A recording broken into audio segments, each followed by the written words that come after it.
Hi guys, my name is Nidhi Bhatnagar and I welcome you all in my channel Saraswati classes by Nidhi Bhatnagar.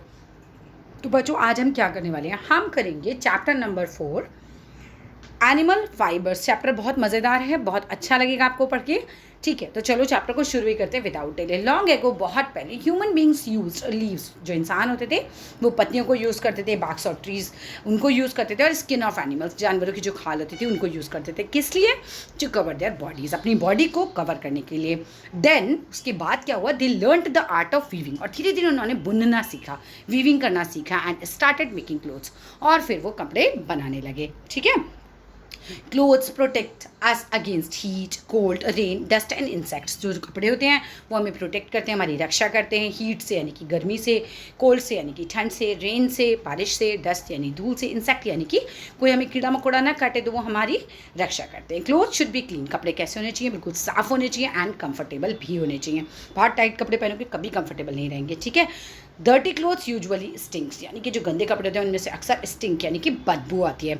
Breed germs, उसमें से germs भी निकलने लगते हैं, मतलब जम्स पैदा हो जाते हैं उसमें, एंड कॉजेज स्किन डिजीज़, और इस तरह से क्या होता है, जो स्किन की है बीमारियां हैं वो भी हो सकती हैं। Socks and shoes protect our feet from germs, जो सॉक्स, मोजे और जूते होते हैं, ठीक है, सॉक्स एंड शूज़ यानी मोजे जूते जो होते हैं वो प्रोटेक्ट करते हैं, मतलब रक्षा करते हैं हमारे फीट यानी हमारे पैरों की। किससे रक्षा करते हैं? जर्म्स से।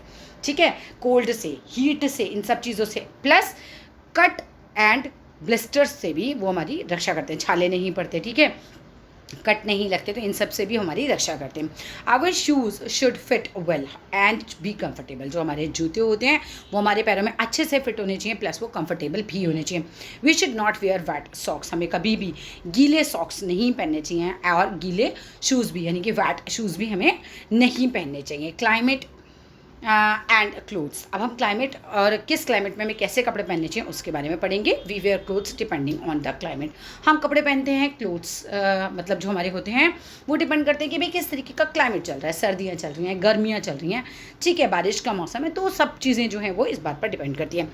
इन समर, गर्मियों में, we wear loose light coloured cotton clothes, तो गर्मियों में हम पहनते हैं ढीले ढाले हल्के रंग के कॉटन के कपड़े पहनते हैं, जो अलाउ करते हैं एयर को सर्कुलेट करने के लिए, फ्रीली उसमें से हवा निकल सकती है, जा सकती है। ठीक है, टाइट पहन लोगे बहुत ज़्यादा बॉडी में हवा नहीं जाएगी। So the heat of the body escape, जो स्केप होता है मतलब बाहर निकल जाना। ठीक है, तो अब जब इस तरह के कपड़े आप पहनोगे जिससे कि एयर सर्कुलेट अच्छे से हो पाएगी, तो बॉडी की गर्मी भी जो है वो अच्छे से बाहर निकल जाएगी। वाइट कॉटन क्लोथ्स रिफ्लेक्ट कर देते हैं हीट को। ठीक है, जैसे आपने कभी भी नोटिस किया आपका स्टमक जो होता है वो ज़्यादा गोरा होता है इन स्पाइट ऑफ आपके हैंड्स से। क्यों? क्योंकि वो हमेशा ढका रहता है, यानी कि कहीं ना कहीं देखो हमारी स्किन के कलर की भी रक्षा करते हैं। ठीक है, और हीट भी देखो वहाँ पर नहीं आती उतनी ज़्यादा, तभी तो कलर जो होता है वो भी वैसा जो है फेयर होता है ज़्यादा वहाँ पे। ठीक है, तो वो हीट से भी हमारी रक्षा करते हैं। अब आ जाओ वाइट कॉटन क्लोथ्स जो होते हैं, हाँ हम सफ़ेद कपड़ों की बात करते हैं तो गर्मियों में यूजुअली कहा ही जाता है कि वाइट कलर या लाइट कलर आप पहनिए, उससे क्या होगा कि जो सन की रेज आएगी वो रिफ्लेक्ट हो जाएगी, मतलब आपकी बॉडी के अंदर नहीं जाएगी ज़्यादा। ठीक है, तो वो भी आपकी बॉडी को कूल रखने का काम करती है। दे एब्जॉर्ब स्वेट, जो सफ़ेद रंग के कपड़े होते हैं वो आपका पसीना भी सोख लेते हैं, एंड ऑल्सो प्रिवेंट करते हैं स्किन इरिटेशन से, मतलब आपको बहुत अच्छा भी लगेगा, स्किन इरिटेट नहीं होगी, आपको खुजली वगैरह भी नहीं है, इस तरह की इरिटेशन नहीं होगी वाइट कलर के क्लोथ्स में समर में। इन विंटर, लेकिन यहीं अगर सर्दियों की बात करें तो वी वेयर थिक, यानी कि हम मोटे कपड़े पहनते हैं, डार्क कलर पहनते हैं, ठीक है, जिनका रंग गहरा होता है।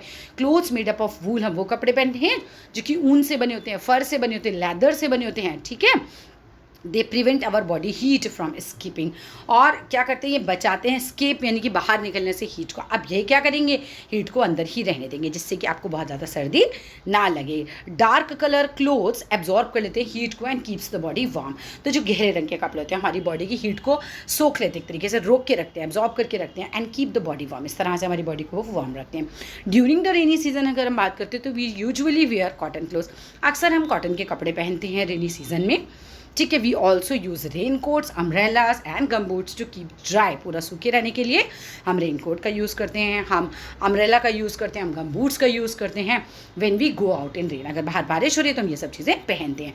नेचुरल फाइबर्स की बात करें तो some of our clothes are made from yarn derived from animal fibres, तो जो हमारी यार्न होते हैं वो ड्राइव किए जाते हैं कहाँ से? भाई कुछ तो एनिमल से भी आते हैं ना, जैसे शीप से मिलता है आपको पता होगा, सिल्क से मिलता है आपको पता होगा, ठीक है, नहीं सॉरी सिल्क वॉर्म से मिलता है, right. These are the type of natural fibres. तो जो नेचुरल चीज़ों से मिल रहा है वो नेचुरल फाइबर हो गया। They are obtain from nature, right.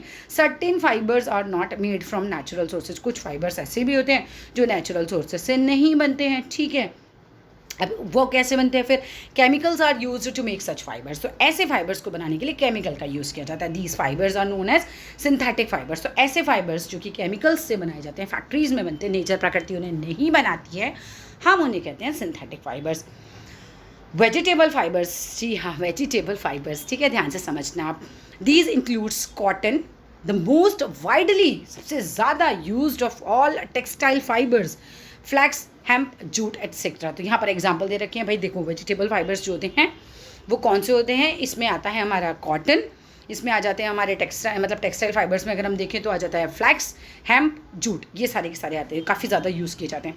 The base of vegetable fibre क्या होता है? इज सेल्यूलोज, ठीक है। तो बेस याद रखना, पूछा जा सकता है। विच इज़ द मटीरियल, जो कि मटीरियल होता है, यूज होता है by nature as a structural material in a plant world, right. अब आ जाओ एनिमल फाइबर से, नाम से पहचान जाओगे कि एनिमल से मिलने वाला हो गया। These includes would and silk, sorry wool and silk. तो इसमें क्या आ जाता है? वूल यानी कि ऊन आ जाती है, प्लस सिल्क आ जाता है। वूल मेनली कहाँ से आ जाती है आपको पता है? ये wool comes mainly from fleece of sheep. जो शीप के खाल के ऊपर एक तरीके से आपने देखा होगा बाल बाल से होते, वहाँ से जो है वो आपको मिल जाता है एनिमल फाइबर, ठीक है। ये वूल जो है वहीं से मिलती है, ऊन वहीं से निकाली जाती है। वी गेट वूल फ्रॉम गोट से मिलती है, याक से मिलती है, कैमल से मिलती है, रैबिट से मिलती है। और सिल्क कहाँ से प्रोड्यूस होता है? Silk is produced by cocoon. Spin जो कौन करता है? Silk worm. अपने अपने जो कुकून है वो अपने कहते हैं ना इर्द गिर्द बुन लेता है इसको, ठीक है। तो वहाँ से आपको जो है वो सिल्क मिलती है। तो आप ध्यान रखना इस बात का कि silk is produced by cocoon spinning silkworm, right. तो animal fibres are made up of proteins. जो एनिमल फाइबर्स होते हैं वो बने होते हैं प्रोटीन से। The complex compounds that form a major part of the bodies of the animal. तो ये major part of the body होते हैं एनिमल के, राइट। अब ये एक्टिविटी जो है इसमें क्या करना है आपको? कलेक्ट करने हैं samples of various types of clothes के, कट करना है square pieces and sides of 1 inch from each of these cloth samples. And then आपको क्या करना है? आइडेंटिफाई करना है दैम एज कि ये वुलन हैं या फिर ये सिल्क के हैं या कॉटन के हैं, सिंथेटिक हैं, एंड पेस्ट करना है आपकी नोटबुक में। तो मतलब इस तरीके से क्या होगा कि आपको हमेशा के लिए पहचान हो जाएगी। कहाँ से मिलेगा? आप किसी टेलर के पास जाइए, उसके पास आपको छोटे छोटे पीस बहुत सारे मिल जाएंगे, राइट। अब आ जाओ वूल की बात करते हैं। The hair on the body of wool yielding animals. जो बाल होते हैं वो वाले एनिमल जिनकी बॉडी पर ये बाल होते हैं, देखो यहाँ पर पिक भी दिखा रखी है आपको, ठीक है। ट्रैप कर लेते हैं लॉट ऑफ एयर, इस मतलब बहुत सारी एयर को ये फंसा लेते हैं, ट्रैप कर लेते हैं। Air spaces between the wool fibres trap करते हैं एयर। अब सिंस एयर स्पेसेस, जो एयर स्पेसेस होते हैं बिटवीन द वूल के अंदर, वो फाइबर्स के अंदर, वूल फाइबर्स के अंदर ट्रैप कर लेती है वो air. Since air is poor conductor of heat, क्योंकि हमें पता है भी एयर जो होती है वो पुअर कंडक्टर है हीट की। You will read about this in the next chapter, आप अभी आगे पढ़ोगे भी इसके बारे में। This shields the body from cold and keep it warm. तो ये बचा के रखती है आपकी बॉडी को और वार्म भी रखती है। That is why woollen clothes are worn in winters. तो यही कारण है कि जो वुलन क्लोथ्स हैं, ऊनी कपड़े हैं, वो पहने जाते हैं विंटर्स में। The fleece of a sheep consist of 2 types of fibres. जो फ्लीस होती है शीप की, उसमें 2 तरीके के फाइबर्स होते हैं। द कोरस ब्रीड हेयर, और दूसरा कौन सा होता है? The fine and soft under hair. Coarse breed hair और दूसरा कौन सा हो गया? Fine and soft under hair. That grows close to the skin. जो दूसरा वाला है, सॉफ्ट वाला जो है, वो कहाँ होता है? Close to the skin, skin के काफ़ी पास होता है। द अंडर हेयर प्रोवाइड करता है, just a minute, the under hair that grows close to the skin, the under hair provides the fibre for making wool. तो अंडर हेयर जो है वो प्रोवाइड करते हैं फाइबर, क्या बनाने के लिए? वूल बनाने के लिए, ऊन बनाने के लिए। Scientist who breed sheep have developed variety of sheep. तो साइंटिस्ट जिन्होंने पाला शीप वगैरह को अपने पास रखा, ठीक है, have developed variety of sheep, उन्होंने डेवलप की बहुत सारी वेराइटी शीप की। That only had soft under hair, जिनके बस सॉफ्ट अंडर हेयर हो। Such sheep give not only better quality of wool but the yield per sheep is also higher. ऐसा रहा कि इस तरह की जो शीप है वो बेटर क्वालिटी ही नहीं देती वूल की, बट इसके अलावा क्या होता है कि आपको ज़्यादा भी मिलती है। But याइल्ड per sheep is also higher, ज़्यादा हो गया, राइट। अब आ जाओ अदर टाइप्स ऑफ वूल। अगर दूसरी बात करें तो अल्पाका हो गया, लालिमा हो गया या फिर and camel hair yarns are spun from the fleece of animals that are members of the camel family. तो सारे के सारे जो हैं वो मेंबर हैं कैमल फैमिली के। These fibres are soft and warm and light weighted. इनके जो फाइबर्स होते हैं वो सॉफ्ट होते हैं, वार्म यानी कि गर्म होते हैं, लाइट वेट यानी कि हल्के होते हैं। Kashmiri is an extraordinary soft, बहुत सॉफ्ट होती है, रेसिलियंट होती है and easy to dye fibres होती है। मतलब इन पर रंग जो है वो आराम से किया जा सकता है, डाई किया जा सकता है डिफरेंट डिफरेंट कलर्स में। This rare and expensive fibre is combed once a year. इसको कॉम किया जाता है once a year and believes, ऐसा विश्वास रखा जाता है, of the Kashmiri and other goats which is found only in the mountains of China and Tibet. तो कहाँ पाया जाता है ये? चाइना में एंड तिब्बत में, right. The rare and expensive fiber is combed once a year from the beliefs, not beliefs, right, from the beliefs of the Kashmiri and other goats, ठीक है, विच इज़ फाउंड, जो कहाँ पाए जाते हैं? माउंटेन्स में, चाइना के और तिब्बत के। मुझे भी लग रहा था कुछ पंगा हो गया ऊपर, ठीक है, समझ आ गया। अभी आप अंगूरा वूल की बात करो, which is combed from the अंगूरा रैबिट्स, ठीक है। It is an extraordinary, extremely soft होती है, बहुत ही फरी सी होती है एंड वार्म फाइबर होता है। अब मोहर की बात करें तो spun from the fleece of angora goat. आप कहाँ से आती है? अंगूरा गोट से मिलती है। एक्सट्रीमली लाइट वेट, काफ़ी हल्के वेट होता है इसका। अंगूरा गोट इज़ फाउंड इन हिली रीजन्स। तो ये पहाड़ियों पर मिलती है, जम्मू एंड कश्मीर की। नोट करो कि मोहर कम्स फ्रॉम दी अंगूरा गोट वाइल अंगूरा कम्स फ्रॉम दी अंगूरा रैबिट, ठीक है, ये बात याद रखनी है। अब याक वूल की बात करें, ये पॉपुलर होती है तिब्बत में और लद्दाख में, जहाँ पे याक मिलता होगा। अब आ जाओ फ्रॉम हियर टू वूल कैसे कन्वर्ट होता है? रियरिंग की जाती है पहले। शीप आर रियर, पाली जाती है मेनली फॉर देयर वूल। तो शीप को पालते हैं इसीलिए, रेयर ही इसलिए करते हैं कि उनसे हमें वूल मिल पाती है। They are mainly reared in areas with low rainfall. वहाँ होता है जहाँ पर रेनफॉल ज़रा कम ही होता है। इन इंडिया, भारत में देखिए, they are mainly reared in hills of Jammu and Kashmir. Really जो जम्मू और कश्मीर की पहाड़ियाँ हैं वहाँ पर मिलेंगे, हिमाचल प्रदेश में, उत्तराखंड में, अरुणाचल प्रदेश में, सिक्किम में। Sheep have a life span of about 10 to 12 years. लगभग 10 से 12 साल ये शीप जो है वो जीवित रहती हैं। They eat grass and leaves. ये घास खाती हैं और पत्तियाँ खाती हैं। Reared sheep are also fed on a mixture of pulses, मतलब इनको मिक्सचर दिया जाता है खाने के लिए, पल्सेस का, corn, jowar, oil cakes and minerals इनको दिए जाते हैं खाने के लिए। In winters they also kept indoors. अब सर्दियों का अगर सीज़न होता है तो इनको भी अंदर रखा जाता है। And feed on dry fodder, तो इनको खाने के लिए ड्राई फॉडर दिया जाता है, लीफ ग्रेन्स वगैरह दी जाती है। शेयरिंग की बात करें, once a sheep develops a thick coat. जब एक बार शीप का बॉडी पे थिक कोट आ जाता है हेयर का, ठीक है, अब क्या होता है? It is shaved of. जैसे आपके डैडी शेविंग करते होंगे ना, ऐसे ही शेव ऑफ कर लिया जाता है फॉर गेटिंग वूल, वूल पाने के लिए। The removal of wool from a sheep is called sharing. तो रिमूवल करना, शीप की बॉडी पे से बालों को हटाना, इट क्या, यही शेयरिंग कहलाता है। It can be done manually, ये हाथ से भी हो सकता है, विद लार्ज रेजर, बड़े बड़े रेजर के द्वारा, और विद अ शेयरिंग मशीन, एक शेयरिंग मशीन आती है उससे भी करते हैं लोग। Sharing is usually done during the hot season, गर्मियों में की जाती है, जिससे शीप को भी ठंड नहीं की लगेगी, राइट। कैन यू से वाई? तो अभी पता चल गया, इससे उसको भी ठंड नहीं लगेगी।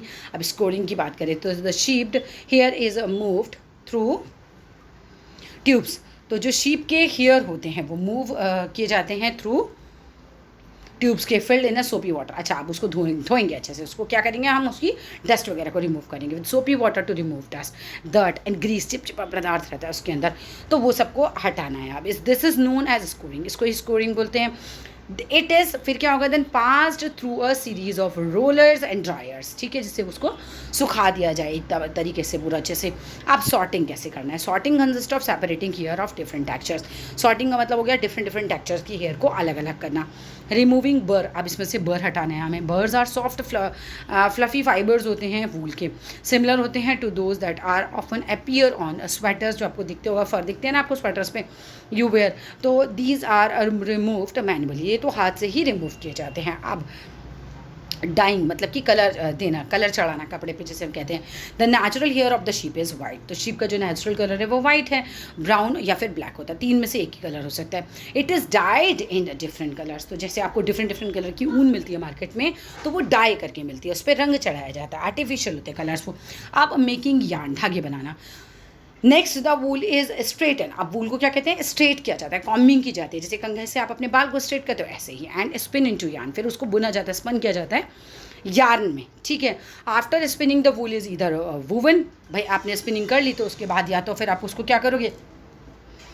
ठीक है। After spinning the wool is इधर वुवन और निटेड, ठीक है, या तो आप उसे स्वेटर वगैरह बुनते हो, निटिंग वगैरह करते हो, ठीक है ना, मतलब बुनना ही जिससे आप कह सकते हो। Longer fibres are knitted into wool for sweaters, आप क्या करते हैं, लंबे लंबे जो धागे होते हैं ऊन के, उससे आप क्या करते हो, निटिंग करते हो, मतलब कि स्वेटर बुनते हो। द शॉर्टर फाइबर जो छोटे छोटे होते हैं उनसे क्या होता है, वुवन इनटू वुलन क्लोथ्स, उनसे वुलन के कपड़े बनाए दिए जाते हैं। The quality of wool vary करती है, मतलब अलग अलग होती है, फन from one breed of the sheep to another, मतलब एक शीप से जैसी आपको मिल रही है वैसी क्वालिटी आपको दूसरी शीप से नहीं मिलेगी। तो यहाँ पर ये भी अलग अलग होती है। The quality is decided on the basis of thickness. तो क्वालिटी कैसे डिसाइड होती है कि भाई कोई चीज़ कितनी थिक है, लेंथ कैसी है, शाइन कितनी है, स्ट्रेंथन मतलब मजबूत कितनी है, या फिर कलर ऑफ द फाइबर कैसा है। अब यहाँ पर ये इंपॉर्टेंट पॉइंट है, नेम ऑफ ब्रीड किससे कैसी मिलती है, या आप पॉज करके चाहो तो लिख सकते हो। तो चलिए आगे हम देख लेते हैं। ये ओरल क्वेश्चन है, आंसर आपको खुद ही देने हैं, अगर नहीं आते तो कमेंट बॉक्स में लिखना, I will try to give you answers. चलिए नेक्स्ट पे आ जाते हैं। Silk, silk yarn is made from the silk thread like filaments that a silkworm spin around itself to form its cocoon। अब जो silk yarn होता है वो कैसे बनता है, धागा जो सिल्क का एक तरीके से मिलता है आपको, कैसे मिलता है, is made from the thread, धागे से मिलता है, लाइक फिलामेंट, जैसे फिलामेंट होता है ना, बिल्कुल पतला सा, बिल्कुल उसकी तरह ही होता है। दैट अ सिल्कवर्म, जो सिल्कवर्म होता है स्पन कर लेता है, बुन लेता है अराउंड इटसेल्फ, तो सिल्कवर्म अपने अराउंड बुनता जाता है, ठीक है, फॉर्म्स अ कुकून, और वो अपना कुकून बना लेता है। It is a prized fibre, बहुत ही महंगा होता है, because it's a natural lustrous appearance, बहुत ही एकदम चमकीला सा, बहुत अच्छा सा दिखाई देता है ये, तो काफ़ी महंगा बिकता है ये। Silk does not conduct heat, so silk conduct नहीं करता हीट को, and is therefore a good insulator, इसीलिए ये काफ़ी अच्छा इंसुलेटर है। Keeping a person warm in winter and cool in summer, बंदे को मतलब सिल्क तो आप सर्दी में पहनो, आप गर्मी में पहनो, आपको दोनों में ही कंफर्टेबल है, क्योंकि सर्दियों में आपको वार्म रखेगा और गर्मियों में आपको कूल रखेगा, right. Life cycle of a silk moth की अगर हम बात करते हैं तो फीमेल सिल्क मॉथ लेज एग, जो फीमेल सिल्क मॉथ होती है वो अंडे देती है। व्हेन द एग्स हैच, जब अंडे जो हैं वो हैच करते हैं तो क्या होता है, tiny caterpillar crawl out, crawl करके बाहर आता है। This is a silk worm और अ लार्वा, इसको हम बोलते हैं सिल्क वर्म या फिर larva. The silk worm feeds on leaves and grows, अब क्या करता है वो सिल्क वॉर्म जो है पत्तियाँ खाएगा और फिर वो ग्रो कर जाएगा, बड़ा हो जाता है। When it is ready to enter the next stage in the life cycle, जब वो रेडी हो जाता है अपनी लाइफ साइकिल की नेक्स्ट स्टेज में आने के लिए, it first weaves a net, वो एक नेट बुन लेता है टू होल्ड इट सेल्फ, उसके अंदर वो अपने आप को होल्ड करता है। It then secretes a fibre made up of protein, फिर वो एक सिक्रीट, एक फाइबर छोड़ता है अपनी बॉडी से जो बना होता है प्रोटीन से, ठीक है, which hardens the exposure to air, अब क्या करता है, अब हार्ड हो जाता है जब एयर के संपर्क में आता है। This is the silk fibre, अब यही है silk fibre. It covers it self completely, वो अपने आप को पूरा कंप्लीटली कवर कर लेता है with this fibre to form a cocoon, और कोकून फॉर्म कर लेता है।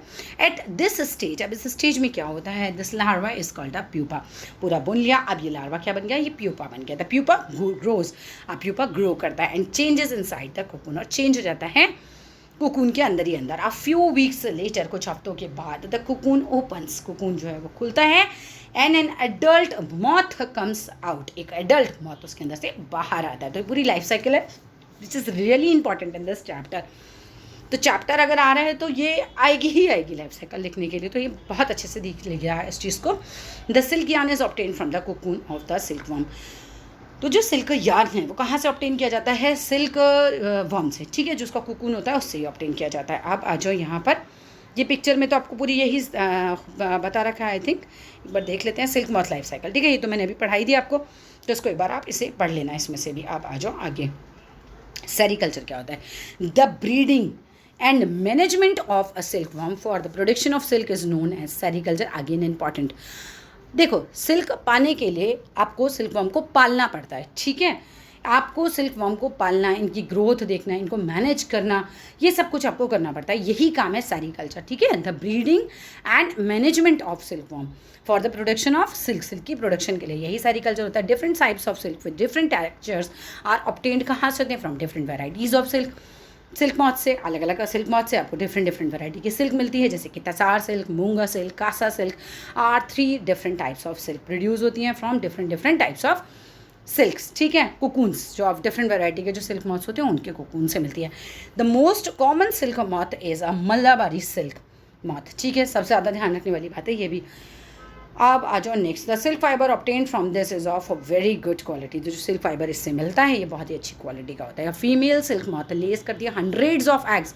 एक जो फीमेल सिल्क मॉथ होती है ना वो एक बार में 100 एग दे देती है एट अ टाइम, ठीक है। दीज एग्स आर वार्म्ड, फिर ये जो अंडे हैं ये थोड़े वार्म होते हैं टू द टेम्परेचर सुटेबल होता है जब उनका हैचिंग के लिए, तब तक वो वार्म होते रहते हैं। इसको क्या बोलते हैं, this is known as incubation, ठीक है। अब क्या होता है, आफ्टर हैचिंग जब वो हैच हो जाते हैं, फटते बाहर आते हैं, the silkworms are fed on freshly chopped mulberry leaves, तो ये खाते हैं यही चीज़, ठीक है, ये वाली पत्तियाँ खाते हैं। फॉर 6 वीक्स, लगभग 6 हफ्ते के लिए the worms eat almost continuously, लगातार खाते रहते हैं। खाते खाते क्या होते हैं, इसमें इंक्रीज हो जाता है इनका size.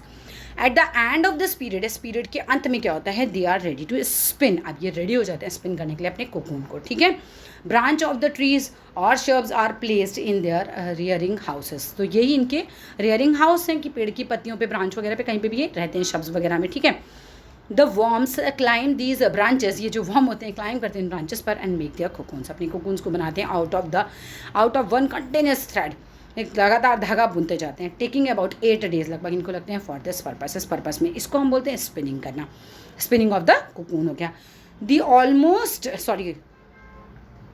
The amount of usable silk in each cocoon is almost कहाँ से आ रहा है यार, the amount of usable silk in each cocoon is small, कम होता है, and about 5500 silk worms, 5500 silk worms are required to produce 1 kilogram of raw silk, तभी इतना जो है ये महंगा होता होगा, ठीक है। After all the cocoons have been gathered, अब कोकून्स को इकट्ठा कर लिया जाता है। The initial step in silk manufacture is to kill the insects inside them, ठीक है, उसको अंदर ही मार दिया जाता है एक्चुअली इंसेक्ट को। Thus the cocoons are first boil, फिर उसको बॉयल किया जाता है एंड ट्रीटेड इन ओवन, और या फिर उसको ओवन में ट्रीट किया जाता है, एक तरीके से किल कर दिए जाते हैं insect by heating.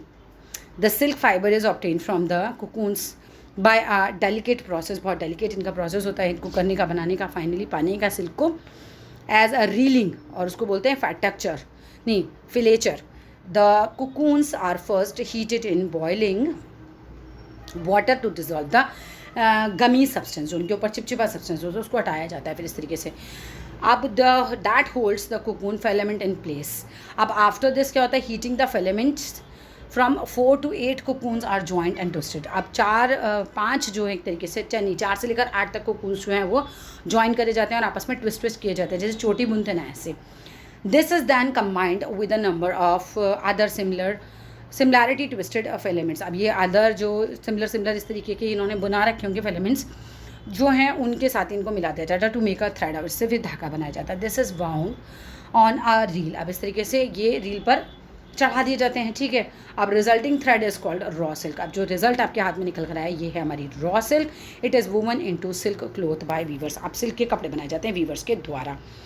Health condition of the workers कैसी रहती है जो इस इंडस्ट्री में काम करते हैं, in the wool and sericulture industries. तो worker employed in almost all processes of the sericulture industry are adversely affected by a number of diseases. इनको काफ़ी ज़्यादा बीमारियाँ हो जाती हैं, ठीक है। पहला आ जाओ शॉर्टर डिसीजेस।